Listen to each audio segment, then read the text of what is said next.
Let's talk about these today, shall we? No, not these specific pedals, but the controversy behind them. Just play the damn thing. You know, I typically stay away from this type of content because, you know, especially in this particular instance, you know, it gets a lot of people really heated and it is fairly controversial. I get it. You know, I'm not trying to take one side or the other. I'm trying to be objective by looking at it from both sides. So that's what we're going to do. What am I holding? These are, you can call them clone pedals, you can call them copies, you can call them, you know, some people call them direct rip-offs, and, you know, I don't know if any of those are wrong, to be honest. These are a company called Demon Effects, and this one here is called the Friedman. This is their BEOD. It's basically a direct copy of this one's called the be-odx, which is a direct copy of the be-od overdrive, you know, brown eye overdrive, whatever you want to call it. And this one here is called the King of Drive. This one obviously is a pretty much a one-to-one clone of the infamous King of Tone overdrive from Analog.man.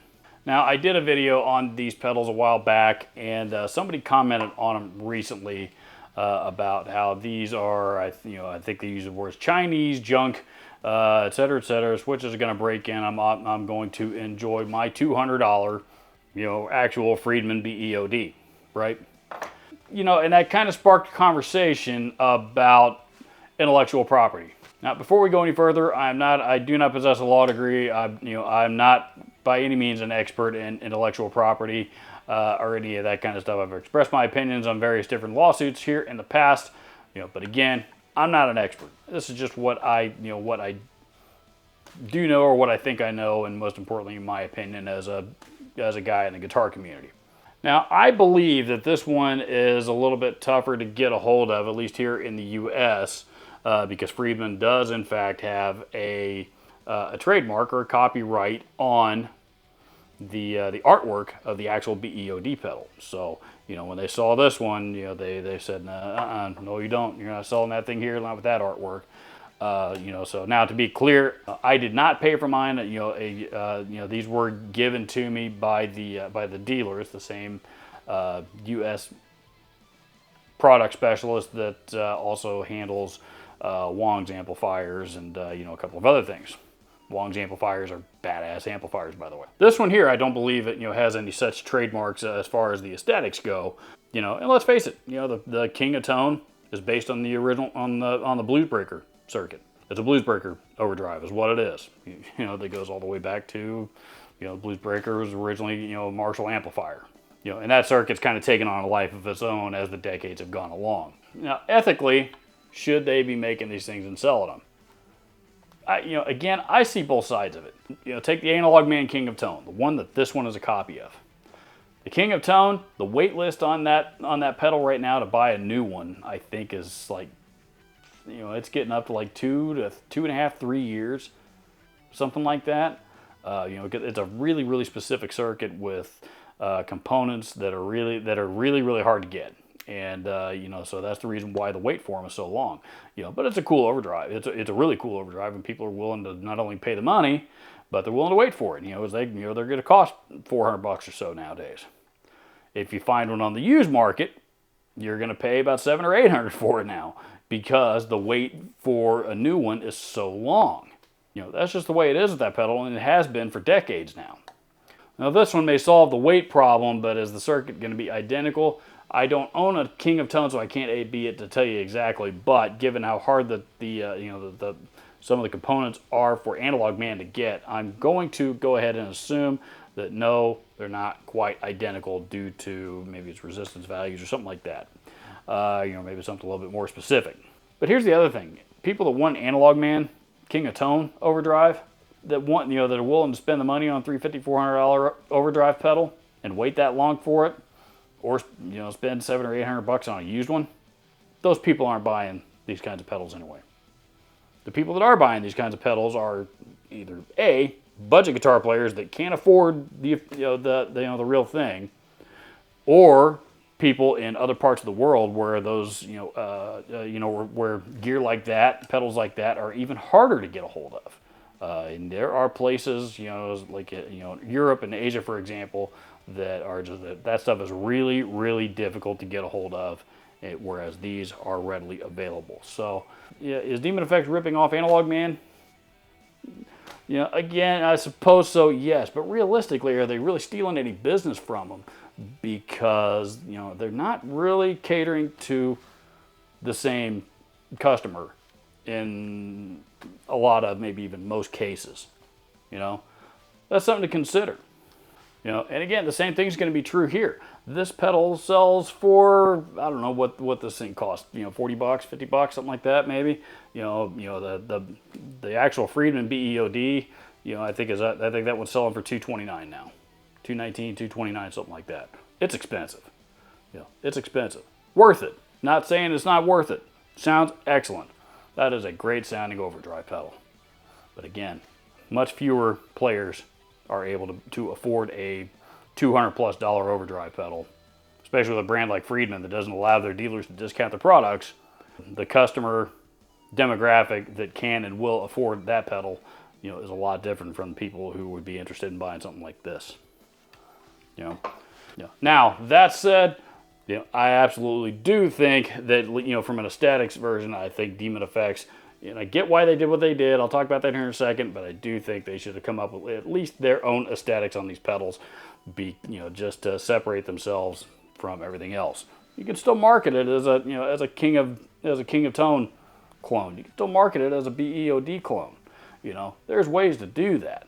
To make it visibly, blatantly obvious, though, a little bit of your own creativity probably wouldn't have hurt.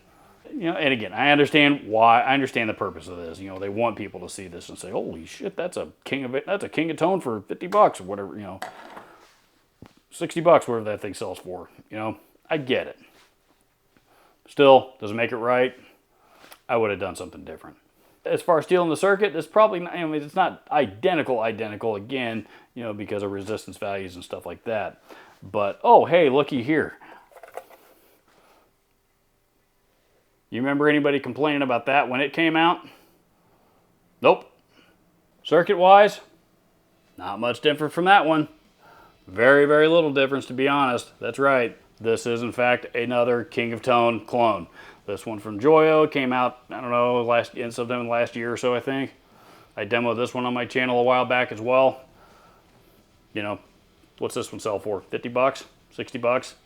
Exact same thing. It just doesn't look like the one that it's imitating. Or that it stole from, however you want, whatever, side of that street that you want to take. But, again, not catering to the same customer. Different customer base, different price point, different just about everything. Is it going to be the same as the real deal? No. It's going to be awfully close. Damn close. But not 100% identical. And again, catering to a different demographic. Oh, hey, you know what? Here's another one that I don't remember anybody complaining about when it came out. Hey, looky there. That's an ominously green pedal that by now we're all familiar with. And no, I didn't include this pedal just, because of the most recent JHS show phenomenon surrounding the Bad Monkey.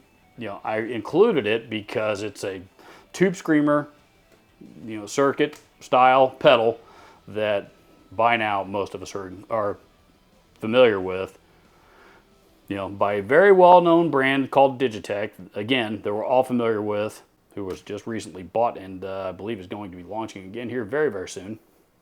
And most importantly, this was also a budget pedal when it came out. What was it, 19 years ago or something like that when this thing was released, and it sold for $59.99, pretty much brand new throughout its entire lifetime.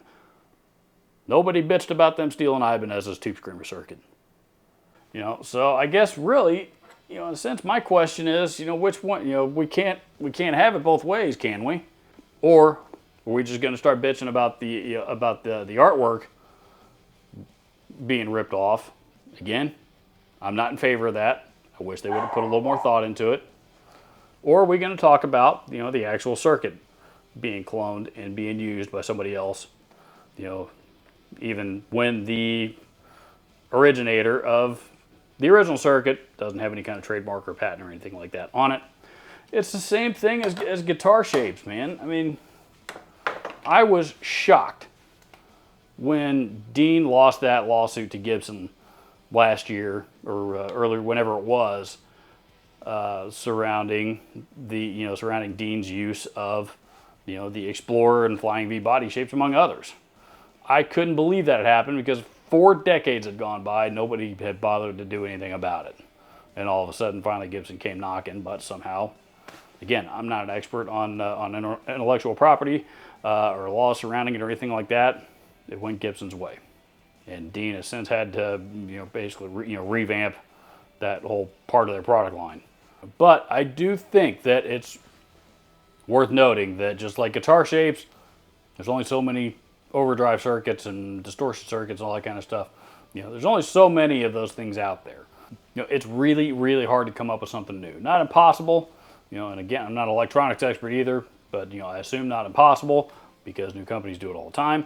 But more and more nowadays, whenever a new pedal comes out, it seems to be based on or inspired by something from the past in some way, shape, or form. So coming up with something original and unique ain't all that easy. And as I pointed out in this video, sometimes it's not even easy for the companies who we give credit for coming up with the original design, such as the Analog.man King of Tone, because that circuit wasn't theirs either. Let me know your thoughts down below.